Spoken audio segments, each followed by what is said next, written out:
Hey, what up, guys? Welcome to the first official video on this channel. I did a short as well, but that was the covers I used.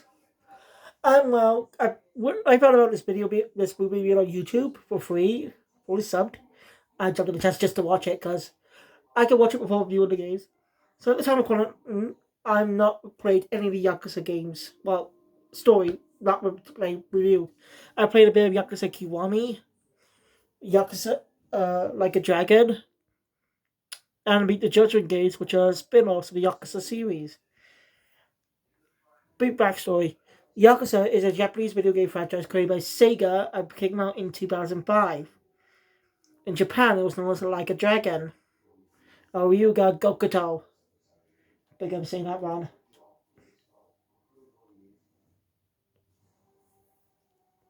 For some reason, the name was changed outside of Japan. I don't know why. Maybe because of the name? Nah. It's called Like a Dragon. It didn't have anything to do with Yakuza in the title, guys. And still, it was an iconic franchise. It was good enough in the 2000s as just Resident Evil style English dub. Yeah, anime games back in the 2000s did not have good English dubs. Japanese games didn't have any good English dubs at the time. Oof, the only improvements were like Resident Evil 4. Voice acting improved in that one. With stellar casting like Matt Mercer. It's a little cheesy side, but it's starting to improve. Anyway, today for this first video, I'm viewing Like a Dragon Prologue, or Yakuza Prologue in English, if it was, but it never got released in the West, obviously. This was made in 2005 to be a tie-in for the first game.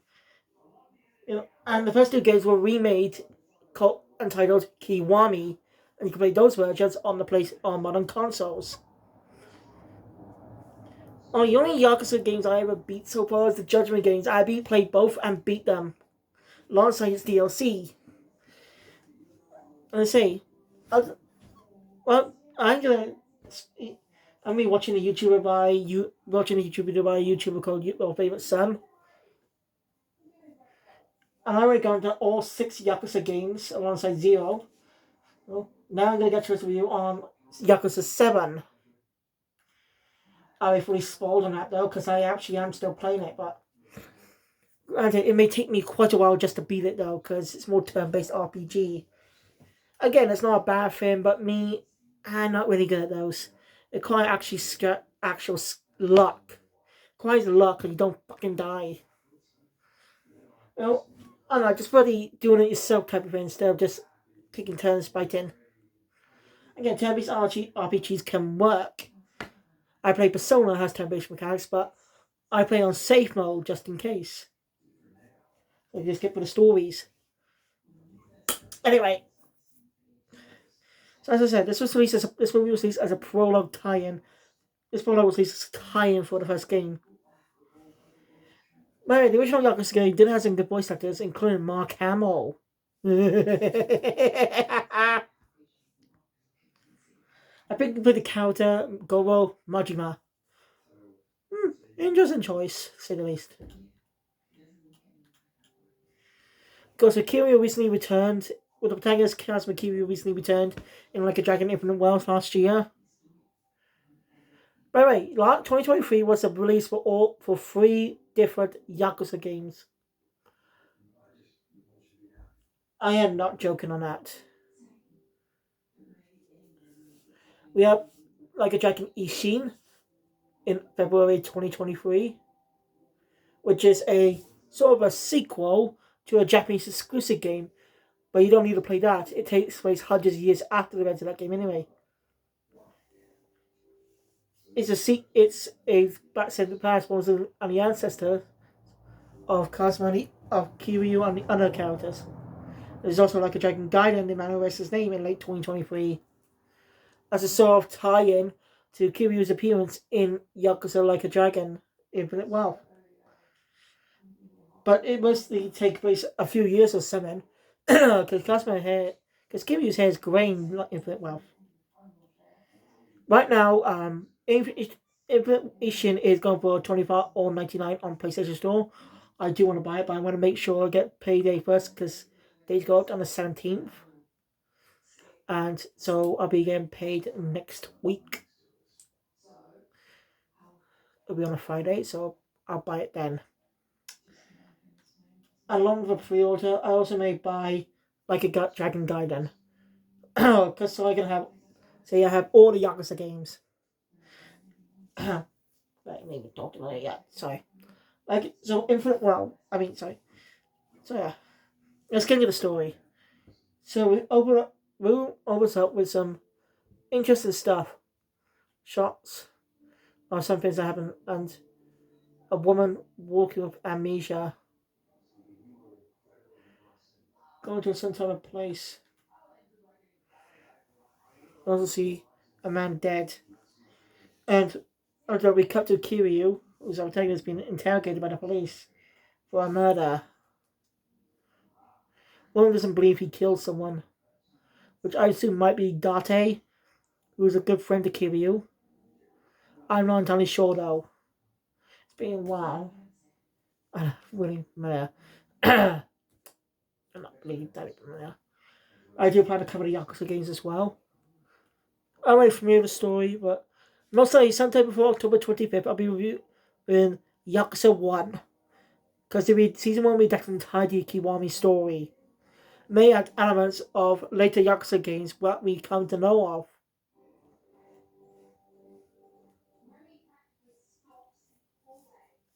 And you're going to be playing Cosmic Kiryu. I talked about this in the show, but more details. The actor playing Cosmic Kiryu, he has experience in other shows. In the protagonist, because he's actually played a Kamen Rider, lead Kamen Rider, and that was Kamen Rider Drive in 2015. Took over the previous season of Kamen Rider. I did alongside took Yuja, which I do want to get back to, but because stupid internet reasons, I can't. And I haven't even been able to, I won't be able to watch the Oshinoko season either. You know, I desperately want to. So yeah. After those incidents, we also see a man look into a hospital room and no one's there. Bed's undone. And someone just left. As we go back in time to the street, just on the streets, as we see some people getting gunned down in public. Well, they were the daughter who saw the whole thing. Kind of traumatic. As year is 1980. 15 years before the events of the prologue. 15 years before the events, at least the starting points of Yakuza, of the original Yakuza. As you know, every mainline every Yakuza game, takes place in the year it comes out. Most of the time, anyway, unless they're remakes or set in the past. I take the original Yakuza, for example. It started in 1995, but 10 years have passed and it's set out its story. It takes place in 2005, the year it came out.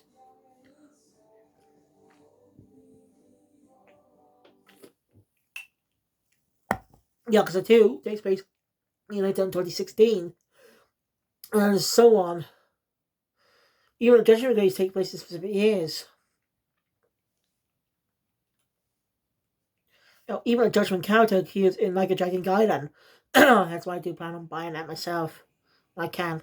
I might be experiencing all the Yakuza games, but seeing all this stuff the later Yakuza games have, including Yakuza 5 having a ribbon game for campaign. I was annoyed about this in Judgment too, but at least you can do it once. I don't have to do it again if you don't want to. It's a school sub story. That's a whole thing. Be sure to check out your favorite YouTube channel. He does a deep study retrospect on each of the Yakuza games and other games too. So, yeah. Anyway, we see a taxi come up. As you see two people getting out, and a young girl. As we see two young characters, Kazuma Kiryu and Akira Nishiyama, or as fans call him, Nishiki. As they talk about the new arrival. As Nisha says she's a young girl. Kiryu comments that, well, like his sister. He has a sister named Yuko, who's important to his character in Yakuza. Anyway, she's not super young, but she's young. Just not as young as his sister. Almost their age, type thing. So to see, with a man named Kazuma, by the way. So this is going to get a little confusing with some people. Hence why his name was changed to the original Yakuza game from 2005 when it got English release. The reason it's confusing is because the character is called Kazama, but our protagonist is called Kazuma Kiryu. It can easily get mixed up. Just one letter difference. Easy to get mixed up, so I do understand that. But it's just as the original character's name. Yeah. You can play all the Yakuza games on PlayStation Store if you have a PlayStation. I do not know about Xbox. But I do recommend you play the Yakuza games. Because can we only have a favourite entry so far? Judgment. And the sequel. Probably. Oh, mostly because it's very focused on the story. It's a mystery type game. Unlike other games, they do set up a bit of a unique mystery, but not as intriguing as Judgments. Because they make you feel like a detective solving a case along with the protagonist. It's a good game. I do recommend you play those as well. They don't really have much. They do have small references to Yakuza. Only small.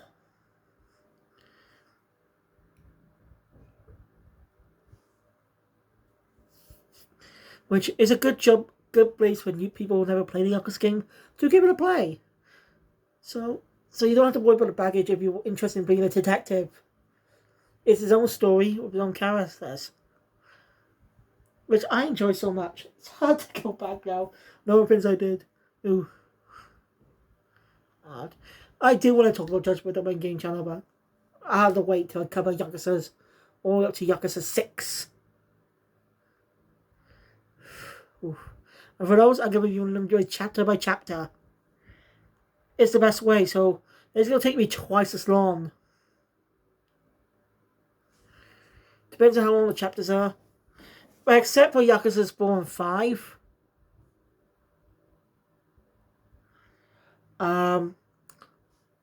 Which I'll be doing a review on each character. We have 4 chapters each for each campaign. Yeah. In Yakuza 4, we got 3 new characters joining Kiryu as part of the protagonist. So a whole thing. I'll talk about each character separately, probably. But they're all tied together later in the story. Anyway.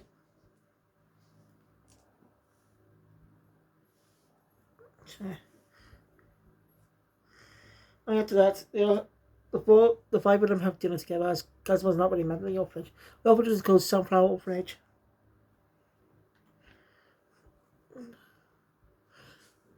After that, Kiryu and Nishiki are talking about the girl. She's not really smiling much. Obviously because she just witnessed her family get murdered in front of her fucking eyes. Who wouldn't be traumatized by that? I was right.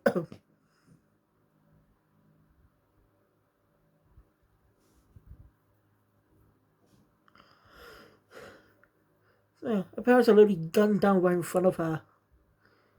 Mostly caught in a crossfire of a Yakuza raid. Just caught in a crossfire.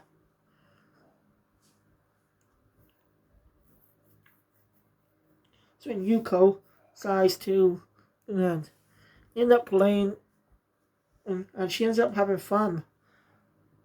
Yumi's smiling. That's the name of the girl. You know, and well, they all end up becoming good friends and having fun. There only seems to be 4 kids in the orphanage.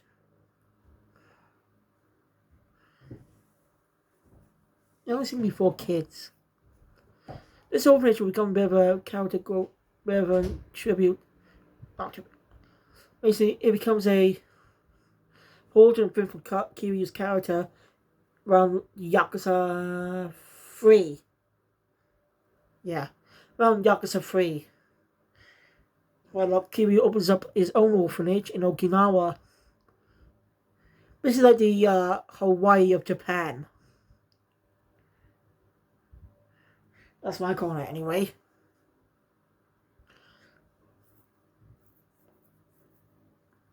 So he's really making names for some new iconic IPs.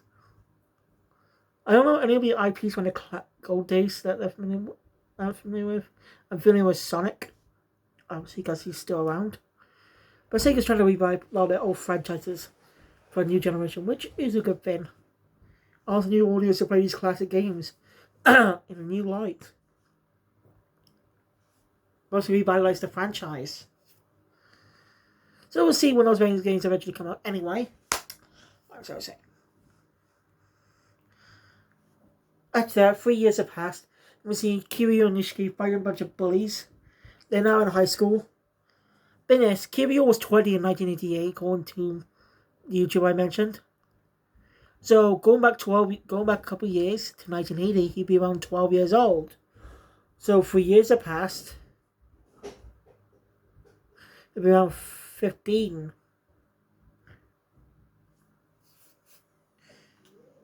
Yeah. Let me get back home. Give me comments on that writing again.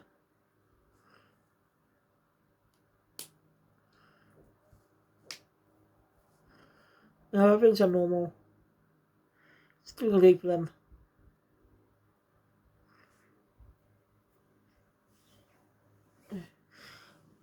As when the principal, oh, that's what they say. That's what the subs are calling him.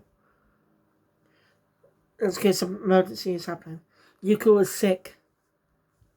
So yeah, she will be ready for quite a bit. She'll be fine, but she's not. But it will get worse. She'll be going in and out of the hospital the next few years until. Yeah, no, not spoiling that. You're just gonna play Yakuza Kiwami for yourself, because that actually improves a lot on the original game, adding more scenes, fleshing out these characters a little more. Kazuma covers the hospital bell. As for the two friends that are talking by the seaside, not seaside, no. As Nishiki plans to join the Kazuma family, since because Kazuma is a Yakuza. I didn't get that. When he gets out of school, Kiryu's plans to follow him. As we get mentioned that their parents died by Yakuza hands. That becomes important for the big shocking reveal in Yakuza Kiwami and the original, obviously. On the later chapter for the final battle. God, seeing Hulk again is quite interesting. I mean, there's a character in games who was pretty young at the start of Yakuza in Yakuza 1, as she grows up throughout the entirety of the games. So Yakuza 6 is kind of a bittersweet ending for the character. It's kind of bittersweet for those characters. It's tough to relive that. Because I saw it in the video, it's tough to see it again. Because, well, this character's been around since the first game.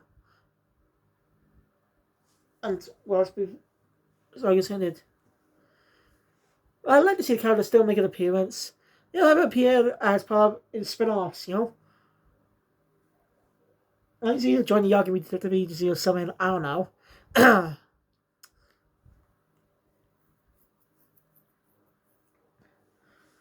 So yeah. So yeah, after graduating, the two decide to leave. Kiwi's wearing a jacket that looks a bit similar to the one he wears in a flashback about being around Yakuza 3 or 4. I'm not sure which one. Feel free to correct me in the comments down below, but I'm not sure.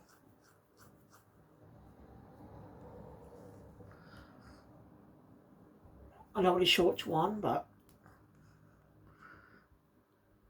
Which, by the way, this movie predates, by the way. It's probably different though, I'm not sure. Common type of jacket pin. Who knows? As, yeah. Well, Kiryu goes back and gives Yumi something. Which cuts out the entire... It cuts out some stuff. Which makes sense, it's streaming like that because this is more of a prologue tie-in for the main game. That's coming out, that's out at the time. Or for, I don't know. It makes sense that they make some condense it down. I'll get to that now. After that, the book Kanto introduces the boys to Patriarch Dojima, who is bald for some reason in the live action, but he has hair in the game. Now, Dojima's important for the character's story that will change these guys' life for the worst, but also the best in a way too. So yeah, after that,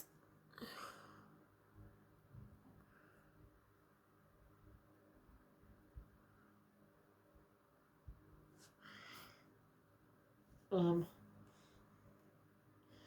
gonna have to figure out. So yeah,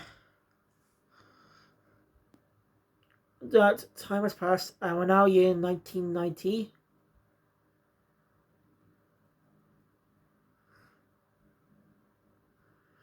SQ facing down some bugs.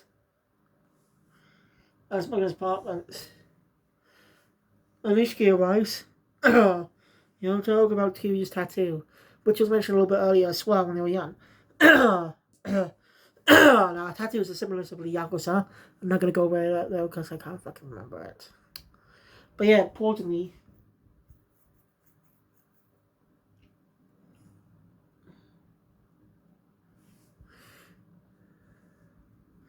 alright, actor playing Kiryu is a Japanese wrestler and actor. But he does not look the part of Kiryu. He reminds me of the actor that played Real Cyber in the live action City Hunter recently. Honestly, not the same. I looked it up just to make sure. But they do have a similar looking face, and the actor looks a little too old. Looks a little older to be playing a guy in his late 20s. So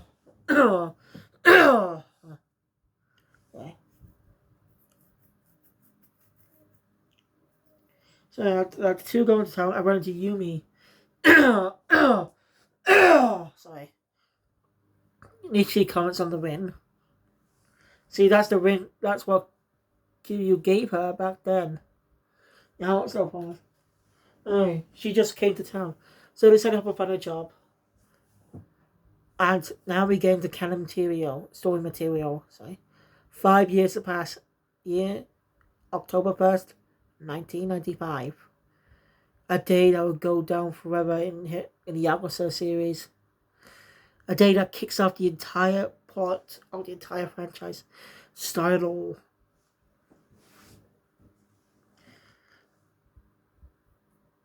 As we see a duo at a bar, Serena, owned by a woman named Reina.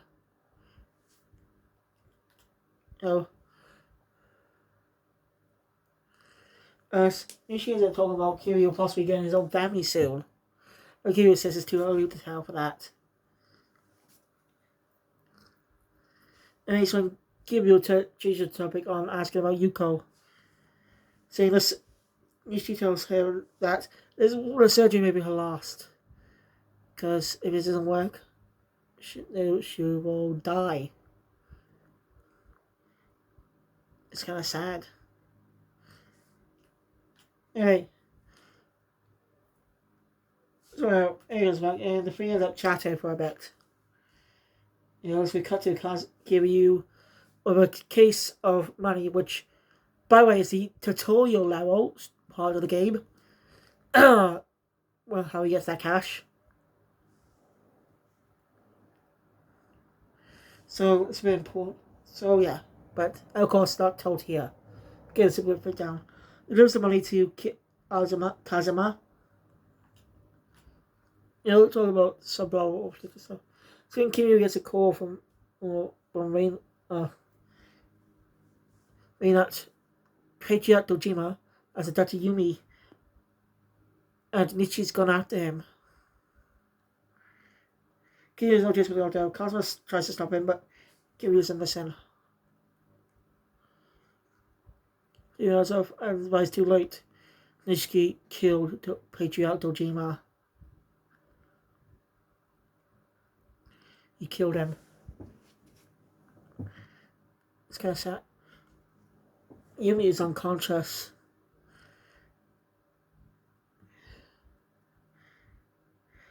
That's sad. What Nishiki did is a big offense. Punishment. So Kiryu decides to take the fall. Nishiki is going to do it, but Kiryu tells him, what about his sister? He's gone. What's going to happen to her? So Kiryu takes the fall for the crime, holding Yumi's win, which is a gold color for some reason in the film, even though it's silver. It was silver color. Maybe because they could actually find one or could make one. I don't know.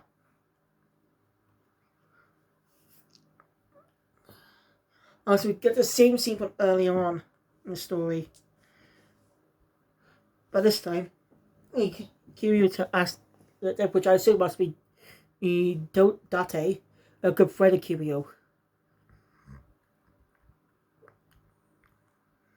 I'm not sure though. I can't remember who was who talking. It's been a while. Asked to give the ring that was in his possession to Kazuma. Detective replies is, driving Yumi to the hospital. Yumi wakes up with she has no memory. But she has flashes of what happened. We actually see Dojima being killed, which also is paired with flashbacks of her parents' death, which gives more trauma to her. But it's been really traumatic for her. Her parents were killed right in front of her with a gun. And now someone else was killed in front of her with a gun. That's been pretty traumatic for her, especially that so traumatic that may keep her amnesia. She goes stick up with that. But after coming, and then she calms her down and takes her to the hospital. Kiryu sits in the cell.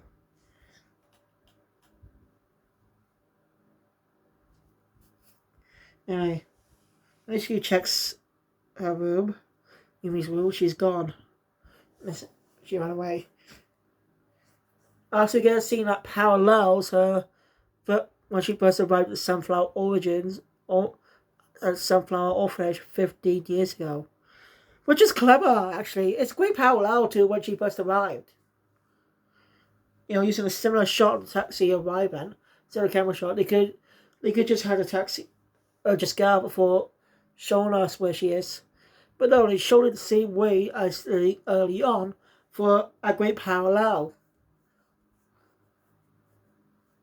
It's kind of clever. And she has no memory, yes, but instinctively gone here. Because this is where she grew up. People who cared about her. Who helped her get through her traumatic past. As we see Kazuma. Well, again, we see Kiryu in prison as we cut the text scene 10 years later. As if the more text scene, as if they were waiting for him, for Kiryu. A lot of crazy shit happens when Kiryu gets out of prison in 2005. As we didn't actually get a trailer, I know joking about this, an actual trailer for the original game. And God, how I was so young! I've been watching these videos for 2 days now, by the way, on each Yakuza game. 2 fucking days. And I only got attached to Yumi. I'm sorry, Haruka. I only got attached to Haruka. And her story, and Yakuza 6 was pretty heartbreaking in a way. Then she can't no longer see her father figure. The man who took care of her, who helped her that night, in 2005. I kind of hope she reappears now. Kiryu's story. I think having Kiryu reappear in Infinite Wealth makes sense. Because his story is technically over, but they're gonna give him a good ending this time.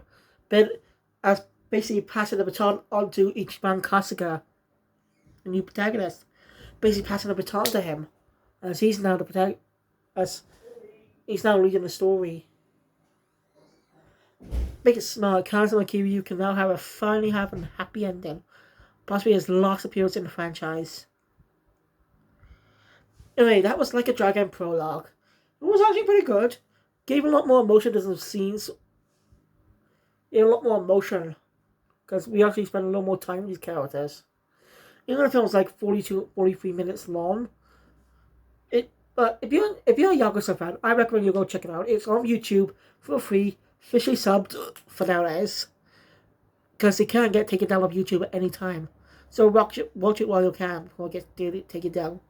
Anyway, thank you guys for watching. If you enjoy my content, please hit the thumbs up button. Want to see more? Subscribe to the channel and notification bell.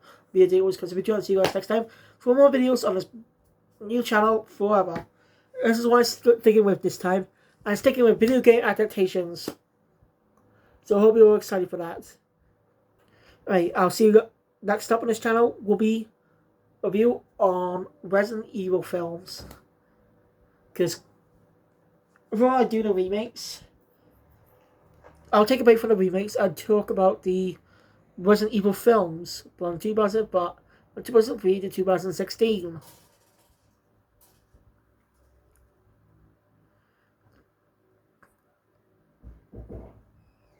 So, look forward to that. Once I'm done with the animated movies, I'll go on to the remakes, go on to the current films, games, and then review the recent film, Welcome to Raccoon City, and Shit Show. I'm not joking, actually. That's not a insult. Well, it's as well. As in the show, there's a new series on Netflix, is shit. Yeah, I'm going to torture myself watching it, just to give my opinions on it.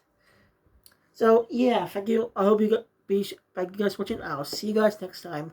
What are you? Shinigami Films out.